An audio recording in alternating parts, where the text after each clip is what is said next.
não, vambora para o vídeo. É que o Cauli gosta da ideia de jogar no São Paulo, né? Ele foi sondado então pelo São Paulo. O São Paulo tentou uma possibilidade ali de empréstimo que foi recusada pelo Bahia. No Bahia ele não fica, esse é o fato. Não vai jogar no Bahia, não vai mais estar no Bahia para a temporada. Ele tem muitas sondagens aí da Série A, tem algumas possibilidades aí que foram apresentadas a ele, mas o Cauli então é um jogador que está na mira do São Paulo e que gosta da ideia. Ele acha que no São Paulo ele teria um espaço interessante. Mas aí entra a parte mais complicada, que é a parte financeira. O Bahia, para negociar o Cauli, pede 8 milhões de euros. Para o São Paulo não tem a menor condição o São Paulo conseguir pagar 8 milhões de euros pelo Cauli. O São Paulo não tem esse dinheiro nesse momento. E aí o Bahia também sinaliza a opção de troca de jogadores. Mas eles pediram os principais jogadores do São Paulo. Eu tive a informação que foram solicitados Rafael ou Marcos Antônio para fazer o negócio. Então assim, o São Paulo não vai liberar nem o Rafael nem o Marcos Antônio. Aí agora fala-se de Caleri, que também é uma possibilidade muito distante. Talvez a única possibilidade que possa valer um preço parecido ali é o Pablo Maia, que também não é fácil, né, você conseguir essa liberação. Então assim, tá sendo algo que está sendo conversado entre as partes ali. O Cauli é um jogador que tem total interesse por parte do São Paulo, mas obviamente não é fácil, né? E ele tem possibilidade aí de outros times. Tem muitos outros times aí que estão de olho no Cauli. Ele tem pelo menos 3 sondagens aí da Série A do Campeonato Brasileiro. Então assim, fica algo para ficar de olho aí mesmo em relação ao Cauli. Só o chat falou que ele foi pro Corinthians. Não, ele foi ele segue no Bahia. Quem foi pro Corinthians foi o Kaique, atacante Kaique. Tem algumas manchetes que saem aí que são esquisitas, né? Mas o Cauli tá no Bahia ainda buscando um novo clube. Esse é um cara que eu acho que chegaria bem, mas assim, não vale 8 milhões de euros e não vale também a troca pelos principais do São Paulo, né? Cauli pelo Maia, você trocaria, Sam? Pelo Maia sim, mas você tá de brincadeira. 8 milhões no Cauli, você tá tirando uma com a minha cara, você acha? Ainda querendo Rafael, Caleri, não, meu, calma. Ô, Bahia, segura a onda aí, o City Group, mudou o presidente, calma aí, não é mais aquele jogo de bobão assim, te dou um espelho e você me dá o ouro aí do seu país, né? Calma, né? Mudou a direção, né? Mas assim, o Cauli, ele é um bom jogador, ele não teve uma temporada muito boa, assim, muito chamativa no ano passado, né? Assim, pelo menos que eu tenha pesquisado, assim, não se destacou tanto nos últimos tempos, né?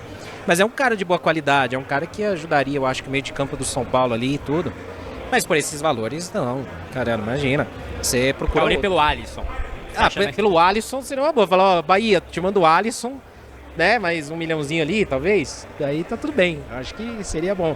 O Alisson pode agregar. O São Paulo tá se defendendo melhor. E isso é fundamental. Eu acho que o São Paulo tem que entender que diante de um elenco que não tem tanto repertório ofensivo e que tem as suas claras limitações, precisa competir sem a bola. A marcação contra o Flamengo foi irrepreensível e ontem contra o Santos, que é um time pior que o Flamengo, mas ainda assim perigoso, o São Paulo também soube neutralizar os pontos fortes do time adversário. Até que o Rafael fez uma defesa só, um chute de fora da área, na entrada da área, na verdade, acho que inclusive já dentro da área, uma tremenda defesa, mas fora isso, o São Paulo quase não ofereceu risco pro seu próprio gol, né? O Santos não criou tantas coisas.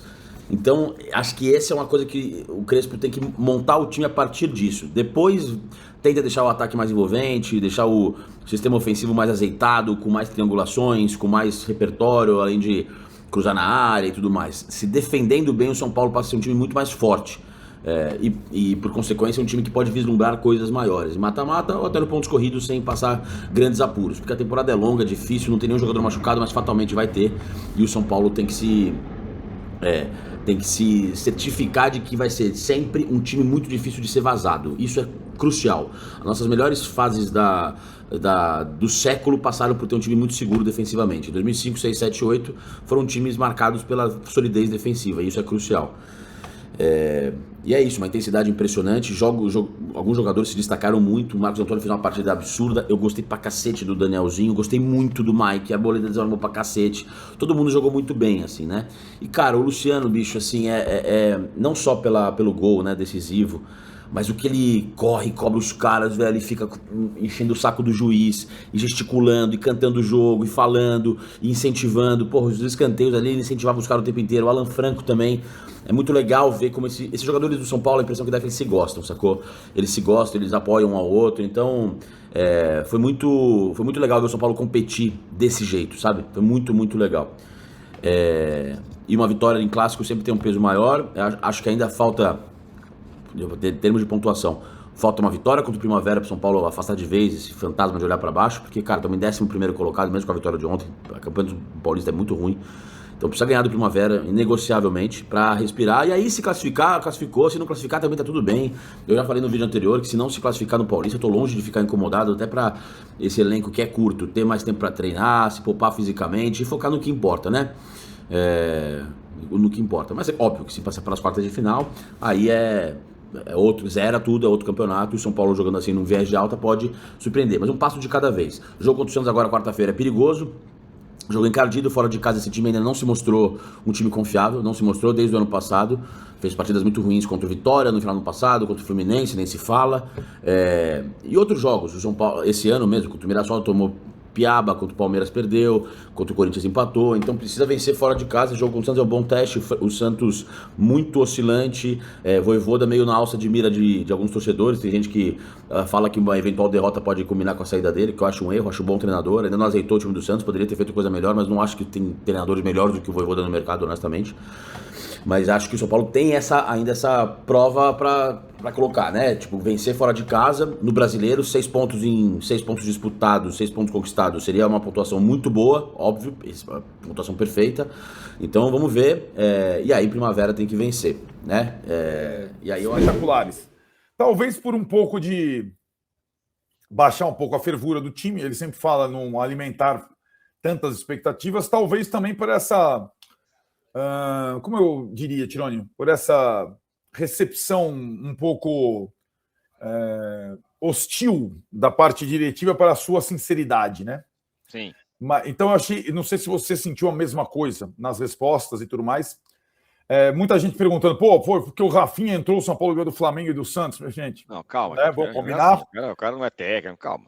E acho que ele foi bem. E tem uma coisa de técnico, de jogo, que ele falou que para mim é muito importante. Quando ele fala que, quando ele decide tirar os 3 zagueiros e colocar o Wendel e Lucas no segundo tempo, ele faz com segurança, porque aquilo já havia sido experimentado nos jogos. E ele falou muitas vezes, não deu certo nos jogos.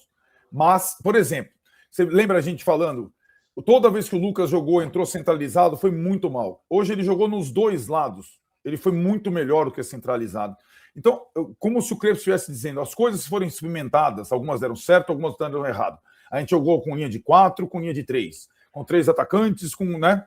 Então, tem uma coisa interessante. E também, para administrar o grupo, ficou claro para mim que ele coloca o Wendel, Lucas e Ferreirinha, e não, por exemplo, Nicolas, Pedro Ferreira e Luca, porque ele não pode perder os reservas, tem que dar oportunidade aos reservas para eles ganharem o mínimo de confiança. Porque os meninos da base estão muito bem nos treinos, mas tem uma certa hierarquia que qualquer técnico tem que fazer para não perder os reservas para uma temporada tão desafiadora. Porque muitos desses reservas vão ter que jogar na Vila Belmiro, por exemplo, né, do jeito que o time está desgastado. Só essa observação, que eu acho que é um pouco... Ele falou bem mais de campo dessa vez do que de outras coisas, né? E aí acho que, como ele falou sobre a chegada do Rafinha, cada um no seu lugar. Agora o Rafinha pode cuidar de coisas importantes pelo conhecimento que ele tem. E achei uma boa entrevista, embora não tão, né, com aquela verve do sincericídio e tudo mais. Achei uma boa entrevista. São Paulo começou o jogo intenso, pressionando, ocupando o campo de ataque. E é aquilo que a gente diz, né? Cada jogo é uma história. Cada jogo vai te oferecer um tipo de proposta, um tipo de possibilidade. Cada jogo é diferente. Contra o Flamengo, o que o São Paulo precisava fazer? O São Paulo precisava se defender com muita competência, precisava estar muito atento na marcação e sair nas escapadas possíveis. Ontem era um jogo que oferecia controle ao São Paulo, o que o jogo de quarta não oferecia, porque geralmente o Flamengo vai tentar o controle do jogo, pela qualidade que tem, etc. Ontem não. Ontem o São Paulo olhou e falou, peraí, esse jogo é diferente, o comando é nosso. Quem vai fazer a pressão desde o início é a gente. Quem vai ter o controle desde o início é a gente. Quem vai empurrar os caras pro campo deles é a gente. E não o contrário. O Flamengo, em alguns momentos do primeiro tempo, então, empurrou o São Paulo pro campo dele. Tudo dentro do normal, dentro da realidade de cada adversário que você vai enfrentar. Um dos grandes segredos no futebol, nossa, olha o Jorge, o Guardiola da imprensa esportiva. Não, mas é meio óbvio, mas não custa nada repetir. É a tua capacidade de adaptação àquilo que o adversário está te pedindo. E não só aquilo que o adversário te pede previamente, mas aquelas mudanças que acontecem durante o jogo. Você precisa ter uma capacidade rápida de adaptação a uma mudança de panorama no jogo. Uma mudança repentina, né? Então o São Paulo ontem, nesses 2 jogos que venceu nessa semana, ele se adaptou àquilo que as partidas pediam. Ele conseguiu entregar aquilo que era necessário, sendo totalmente diferente um jogo do outro, para conseguir os resultados. E o São Paulo entregou. Então o São Paulo ontem foi um time que apertou, teve uma postura muito agressiva no primeiro tempo, dominou, só dava São Paulo. Só dava São Paulo.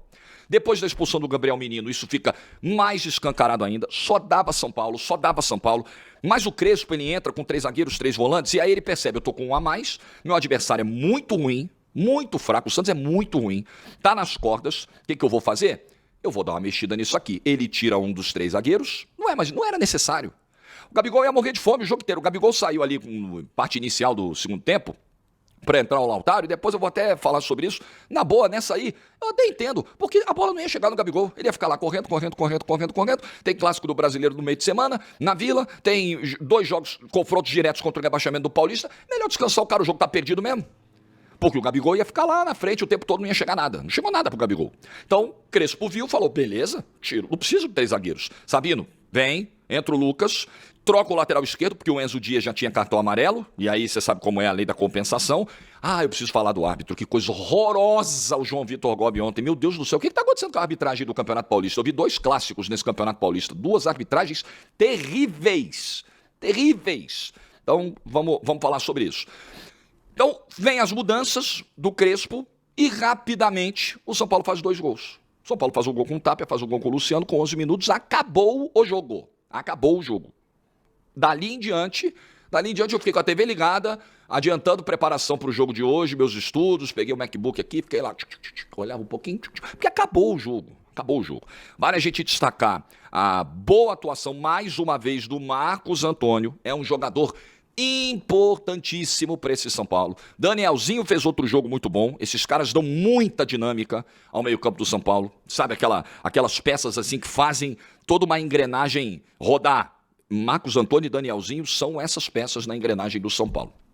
E o São Paulo, que começou a rodada grudado na zona de rebaixamento, agora já briga por uma vaga no mata-mata do Campeonato Paulista, né? São Paulo, nesse momento, ele sai da 14ª para a 11ª posição, mesmo número de pontos do Primavera, que é o 8º colocado, e é o primeiro na zona de classificação para as quartas de final. E estanca a crise, que é o mais importante. Estancou, nesse momento, sangramento controlado. Tem uma feridinha lá ainda, pode abrir a qualquer momento, tem que ficar ligado, mas nesse momento, sangramento controlado. Tudo controlado. São Paulo conseguiu 2 resultados grandes, uma vitória contra o atual campeão brasileiro e uma vitória num clássico contra o rival, ultrapassando esse rival e saindo das proximidades da zona de rebaixamento. São 2 grandes resultados, mostrando bom futebol nos 2, com propostas diferentes nos 2. Você não precisa só atacar como o São Paulo atacou ontem para jogar bem. Você pode também jogar bem se defendendo com competência, como o São Paulo fez em boa parte do jogo contra o Flamengo. Isso não é jogar mal. Se defender não é jogar mal. As pessoas, algumas têm esse preconceito, mas isso não significa jogar mal. Então acho que o São Paulo não deu nenhuma chance para o Santos ontem. Nenhuma. Foi um jogo de domínio absoluto do São Paulo.